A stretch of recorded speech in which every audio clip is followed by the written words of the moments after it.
clearly there's been a mistake. They thought, like, Callaway, they've clearly given me the Undertaker's room, and I just sat there panicking all night. But if I go back now, I totally would have made the most of that room. But winning the Royal Rumble was a cool one for me, because that was the event where, you know, I was elevated massively. Like, I was getting in a bit of a run. The fans were getting behind me kind of organically at the time, leading up to the Royal Rumble in 2020. And the way the match was positioned, Brock Lesnar was the champion at the time, came in as number one and was eliminating everybody, eliminated half of the Rumble. And people got to the point where they were like, he's going to win this thing. Like, Brock's just going to, he's the champion, he's going to run through everybody, he's going to win the Rumble. And no one's going to eliminate him. And then I remember the feeling, like, right before I walked out, I always like use this analogy, so sorry if everyone has heard it, but like my Star is Born moment, where I was backstage and I was kind of having a little montage of my career about being, you know, the future. All I've heard is Drew's the future, potential. And I was worried that I was just going to suddenly be the past. I was never the present. I was like, this is your moment to become the present. You're going to go out here, you're going to do this thing, you're going to get people's attention. But the second I walked out, it was weird, because nobody had any reason to believe that I was going to eliminate Lesnar. But you would think they did. When I walked out and I could hear the rumbling, and I remember marching to the ring, getting in, swearing at him, from what I remember, right? I was just so in the zone. He took off the gloves and I could feel the people rumbling, like, Drew's going to do it. And again, like the way TV was at the time, I was winning some quick kind of squash matches. But like the fans were like, oh my goodness, he's going to do it. And no, a little assist from Ricochet, but sure enough, I eliminated him, and I've never heard a reaction like that in my life. 40,000 people going crazy. Brock laid there for about 2 straight minutes, which really did help, you know, sell Drew McIntyre and Claymore. A couple of lads came down, I think Miz came down, just like chucked him out, straight back to Brock. Such a cool moment. If the night ended there, that'd have been a very successful night and really put me on the next level. But to go on to the end of the Rumble, have Edge come back after 9 years, consciously think, oh no, the crowd are probably going to boo when Edge gets eliminated, and keep booing when I win, because he's been gone for 9 years. We've seen this happen before. But to get to the very end, have Edge get eliminated, then eliminate Roman, and hear the exact same reactions I heard when I eliminated Brock was really special to me.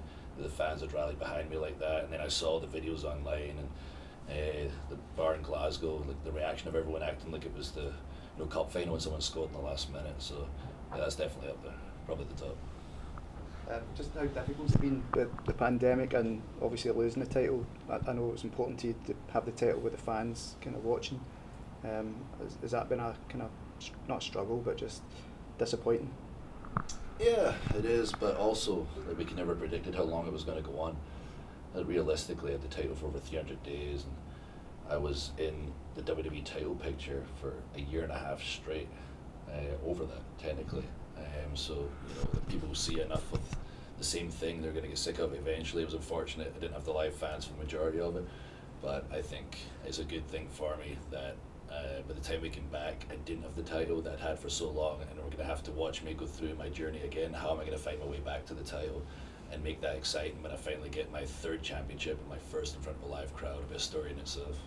Just final from you, I know you mentioned, I think the other night, about a pay-per-view in the UK. Yes. That's obviously something that's important to you? Very important to me. I never shut up about it. Like, anytime I get a UK interview of any kind, or you got a microphone like the past couple of nights, and probably tonight, so I never shut up about it, is my dream is to have a significant pay-per-view in the UK. Next year we're coming up for the 30th anniversary of SummerSlam 92. I don't understand the logistics, how it works now. All I know is with the network now and some of the big super shows we've done across the world, like Australia for example, it's more than possible, and I'm going to do whatever I can to make it happen, and it's going to be freaking awesome, because the UK deserve it, and everybody knows that.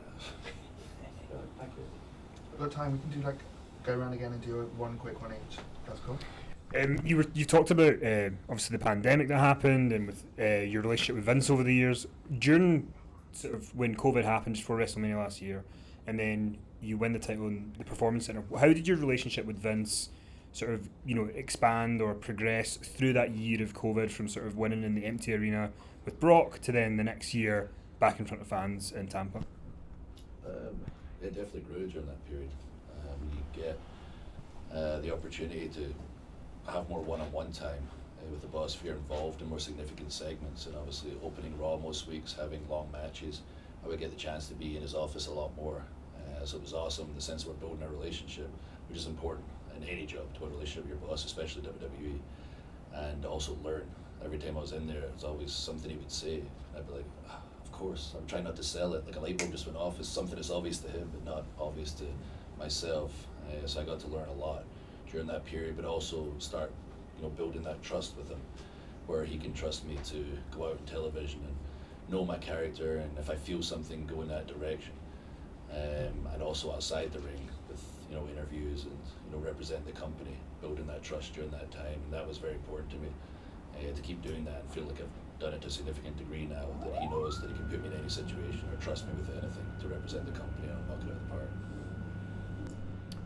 And we see a big support to you when obviously you knew that it wasn't going to be in the stadium, it was going to be in the MTPC. We see a big support system at that point to kind of show people are watching across the world and kind of pep you up for that moment.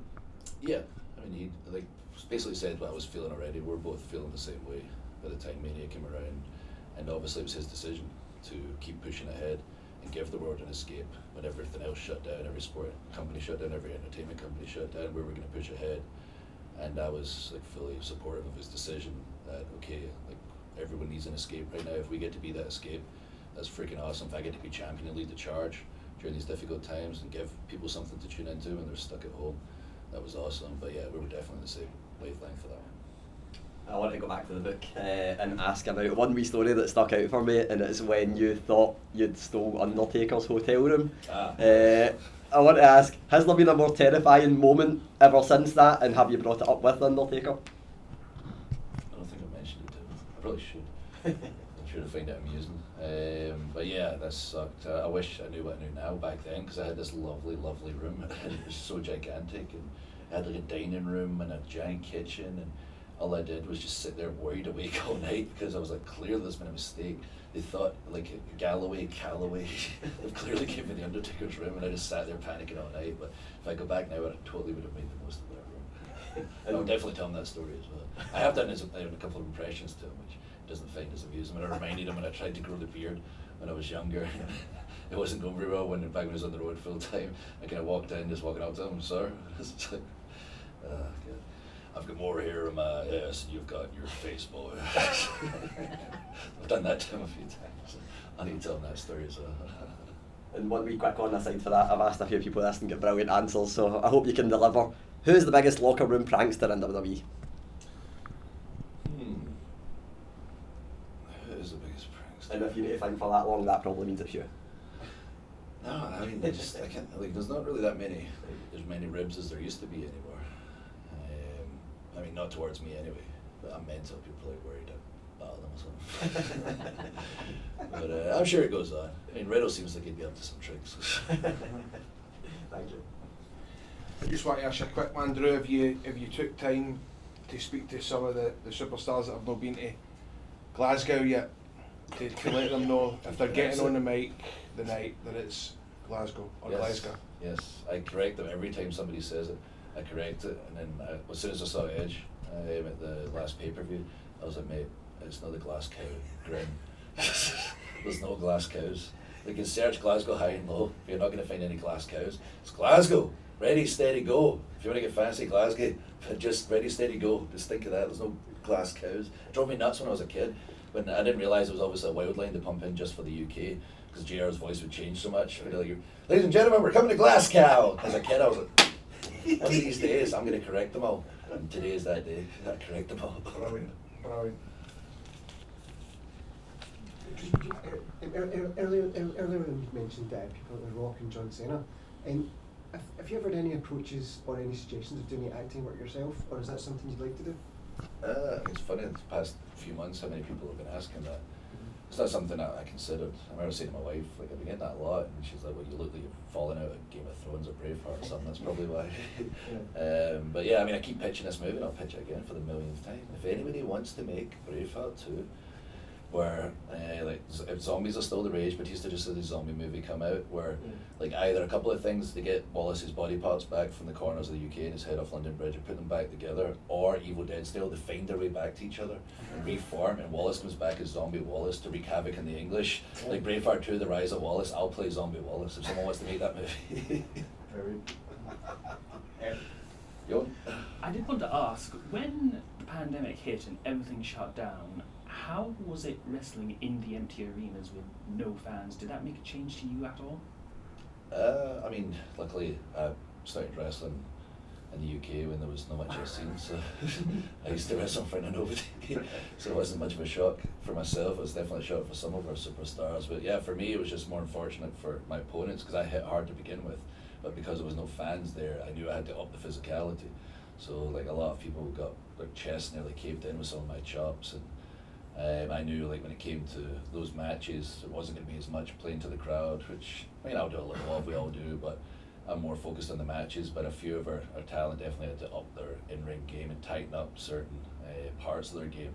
You know, if they couldn't apply the holds correctly, you could see it right away without the crowd as a distraction, or if the strikes weren't in there, it was very clear. So some of our superstars had to tighten up their game. But yeah, for me, I just already batter folks, so I just hit them even harder, and my opponents absolutely hated that period. Except Sheamus, he loved that period as well because he just battles everyone anyway to begin with. So everyone's always happy when Sheamus and I are together because we just commit crimes on each other. Thanks, Drew. This one. You want to handle that? Yeah, there's one quick one. Obviously, you mentioned when you went back to WWE NXT, it was Triple H, you get told to phone off for William Regal. How much of influence did Triple H have in your career for that year that you went back in NXT? Tons. He's the reason I came back. Like I say, I had no intention at that point to come back, and it was speaking to him on the phone was the reason I came back. And the same as like with Vince, now we're talking to each other as like two peers, like two adults. And when I was in NXT, like the amount I learned from him and Shawn Michaels was just unbelievable. I always refer to that as my period of getting like a PhD. I'd show up to NXT and I'd be in Professor Shawn's class. And any chance I got with Hunter as well, it was just so many lessons that you can't really learn unless you're learning it from people like that who have achieved at that level. Unless you've done it yourself, you don't know. They were passing on that knowledge, so I learned a whole lot. Cheers. So you've obviously reached the top, and Nicky's reached the top, two Scottish fighters that are, you know, in the game. What do you put that down to? It's obviously hard work and being good on the mic and just constantly working at it, but it's quite an incredible achievement, isn't it? That's pretty cool. That's all I ever wanted to do, but yeah, and at times it didn't seem attainable when I was on my downward spiral. But yeah, I mean, I treat every day as day one, and I recommend to everyone do the same. Like when you wake up, don't just assume. Like for myself, I don't just assume everyone knows who I am. If we get a TV show or a show, I think to myself, all right, what am I going to do tonight to show somebody who's maybe tuning in for the first time what I'm all about? I'm going to give 100% in the ring, I'm going to give 100% on the mic. Around my job, I'm going to attack the day the best I can. Like we're on tour right now, so like, what have I got to get done today? So okay, maybe I need to like work out, I'm going to get that in, I'm going to get my food in, I'm going to get my media in, whatever. I'm going to make sure I do everything I need to do so that at the end of today, even though I'm pretty tired from travelling around, even though we've got a big show tonight, when I look in the mirror at the end of today, I'm like, right, you gave it your absolute all today, and that's what I like try to do every day of my life and tell everyone, no matter what they do. If you wake up in the morning, look in the mirror, what have I got to do today? I'm going to give it all. I'm going to leave no stone unturned. I'm not going to make any excuses. I'm not going to be negative. I'm not going to let negativity into my life. And you look back in the mirror at the end of the day, and you can be honest with yourself. You're just lying to yourself and say, I did that. Then you can do absolutely anything. That's how I attack every single day.